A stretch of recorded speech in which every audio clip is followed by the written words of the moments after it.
My name is Evelyn Sears, and I'm 33 years old. I had spent 11 years quietly building something inside my father's company that most people never noticed, a compliance framework so airtight that even the board members couldn't poke holes in it. I wasn't the loudest voice in the room. I wasn't the one who showed up to every golf trip or charmed clients over whiskey at rooftop dinners. That was my brother, Reed. Reed Sears, 2 years older than me, perpetually tan, perpetually confident, and perpetually my father's favorite topic at every family dinner since 1994. While I was earning my finance degree and then my law certification, Reed was learning how to shake hands in the right rooms. While I was flagging irregular vendor payments at 2 a.m., Reed was getting his name embroidered on the corner office door. I had long accepted that in my father's world, presence mattered more than precision. What I hadn't accepted, what I never could have prepared myself for, was New Year's Eve. The party was at the Grand Meridian Ballroom. My father, Douglas Sears, had rented the entire top floor. 140 guests, investors, partners, old family friends, board members, people whose last names opened doors in 3 different states. My husband, Warren, had squeezed my hand when we walked in, sensing the electricity in the air. My father had hinted for weeks that he had an announcement planned. I assumed it was a charitable foundation, maybe a new acquisition. I was wrong. 17 seconds before midnight, my father lifted his champagne glass. The room went quiet the way rooms only go quiet when someone truly powerful commands them. His voice was steady, warm, theatrical in the way he always loved. He said that after 40 years of building this company from a single warehouse in Ohio to a national operation, it was time to pass the torch. And then he turned, looked directly at Reed, and said those words in front of every single person in that room.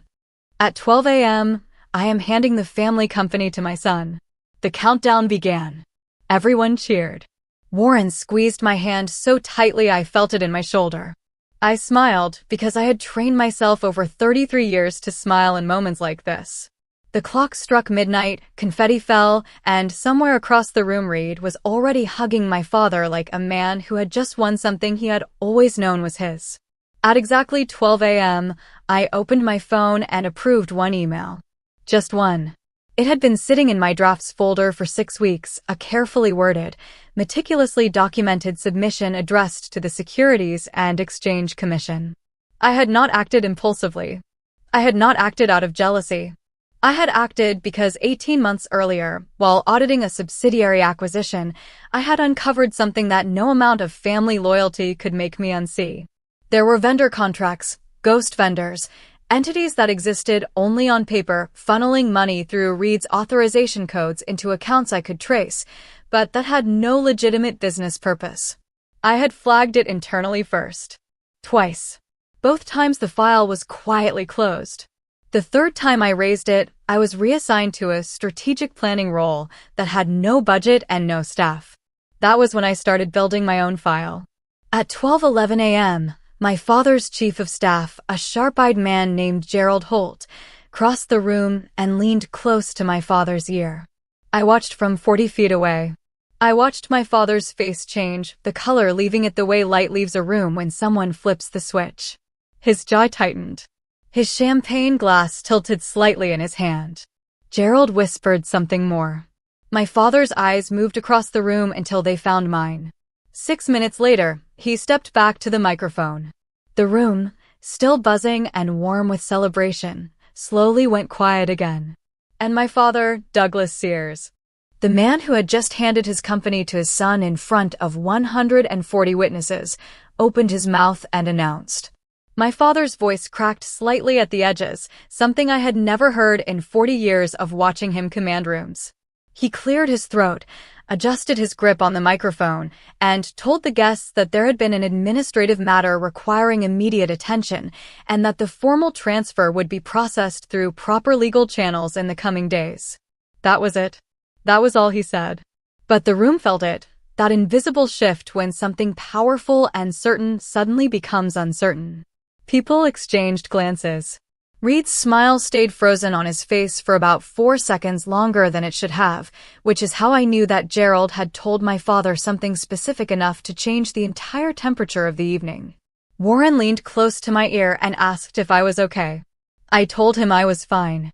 And I meant it, not in the numb way people mean it when they are not fine, but genuinely. I had not made that decision at midnight on impulse. I had made it 18 months ago, the night I sat alone in my home office with 3 monitors open, cross-referencing wire transfers against vendor registration dates, and realized that the company my grandfather had built with his hands was being hollowed out from the inside. Reed had been careful. The structure was layered subsidiary to subsidiary, jurisdiction to jurisdiction.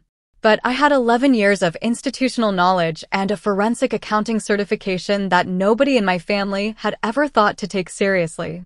That combination had produced a 340-page documented submission with transaction records, email threads, authorization logs, and a timeline that a federal investigator could follow without needing a single clarifying call from me. The party ended quietly. Guests filtered out with that particular energy of people who sense they have witnessed something they cannot yet fully explain. Reed found me near the coat check.